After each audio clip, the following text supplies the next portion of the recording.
Binerin heja hun bixêru xweşî hatin malpera filozofyayê. Mala we ava ku hûn medişopînin û bala xwe didin kar û xebatên me. Di vê videoyê de ez ê behsa gotinekê Albert Camusê filozofê hebûnparêz ê navdar bikim ku wî bi xwe gotiye serî hildidim nexwe em hene. Bêyî guman Albert Camus ji gotina Descartesê welatiyê xwe îlhamê girtiye. Wekî tê zanîn Rene Descartes jî gotibû ku difikirim nexwe ez heme. Ango gotibû cogito ergo sum.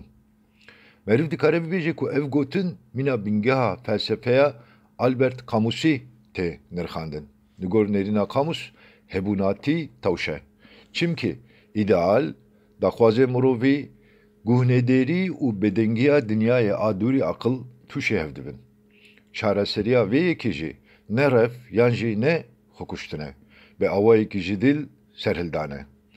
Çawa ku Cogito Sparteka felsefeya Descartesî bû, Camus jî vê gotinê kiriye Sparteka felsefeya xwe û xwestiyê ku birêya serhildanên şexsî bi rêweriyekê kolektif biafirîne û vê yekê li dijî rejîm û rêvebiriyên zordest bikeriya felatê.